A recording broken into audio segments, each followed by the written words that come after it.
అలాగే మీరందరూ నేను మీ చేత జేజేలు ఎప్పుడు కొట్టించుకుంటానంటే మీరు వచ్చే ఎన్నికల్లో మమ్మల్ని దిగ్విజయంగా గెలిపించండి. ఈసారి పాడేరు వాళ్ళకి ఇచ్చారు, అరకు వాళ్ళకి ఇచ్చారు.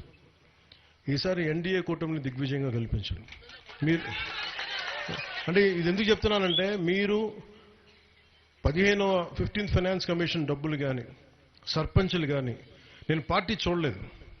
వీళ్ళు మనకు ఓట్లు వేసారా లేదా చూడలేదు. మీరు మా అన్నదమ్ముల మా ఆడపడుచులు అదే చూశాను, అంతకుమించి నేనేం చూడలేదు. మీరు బాగుండాలి, మీకు కన్నీళ్లు రాకూడదు, మీ దగ్గరికి మీరు కన్నీళ్లు పెట్టకూడదు. మేము ఉండి పని చేయడానికి ఉన్నాం ఇక్కడ. ఎందుకంటే ఇలాంటి ఏరియాస్లోకి రావాలి అంటే మీకు తెలుసు కదా, మావోయిస్టులు ప్రాబల్యం ఉన్న ప్రాంతాలు, ఇక్కడ రావడానికి నాయకులు రారు, భయపడతారు. నాకు ఎందుకు భయం లేదంటే నేను ప్రజల కోసం పనిచేసేవాడిని. నేను ఆ బెదిరింపు నిజంగా నాకు అలాంటి ఆలోచన కూడా నాకు ఉండదు. కాకపోతే ఒకసారి నా ఒక్కడిదే కాదు కదా సెక్యూరిటీ, ఒకసారి అధికారులు కూడా వెళ్ళాలి, పోలీస్ కానిస్టేబుల్స్ వెళ్ళాలి, కమాండోస్ వాళ్ళని దృష్టిలో పెట్టుకొని సహజంగా ఏజెన్సీ ప్రాంతంలో మధ్యాహ్నం తర్వాత మీటింగులు ముగించేస్తాం.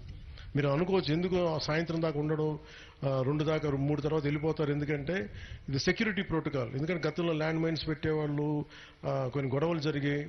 వీటన్నిటి వల్ల ప్రస్తుతం మీకు గిరిజన హక్కులకి భంగం వాటిల్లకుండా మీ హక్కుల్ని పెంపొందించేలాగే, మీ హక్కులు బలంగా ఉండేలాగే నేను మీ కష్టాలను అర్థం చేసుకునే వ్యక్తిని తప్ప మేము కూర్చోబెట్టి అటువైపు ముఖం తిప్పుకునే వ్యక్తిని కాదు. మీ కష్టాలను అర్థం చేసుకున్నాను కాబట్టే రాని ఎయ్యని రోడ్లు కూడా మీకు వేయగలిగాం. ఇంత పగడ్బందీగా డబ్బులు లేవన్నా కానీ ఎందుకు పంతం బట్టి చేయించామంటే.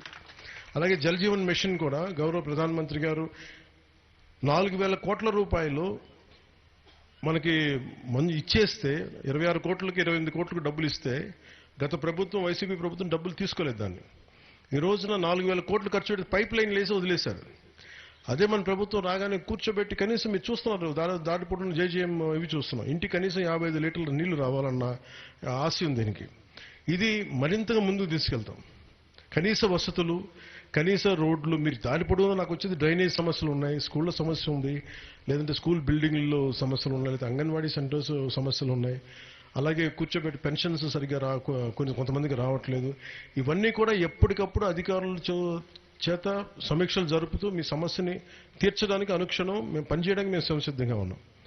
మీరు మా మీద ఈ ప్రాంతంలో ప్రత్యేకించి కూటమిని గెలిపించకపోయినప్పటికీ కూడా మీకోసం మేము కూటమి ప్రభుత్వం పనిచేస్తుంది. మనస్ఫూర్తిగా మీకోసం ఉంటాం, మీకోసం పనిచేస్తాం.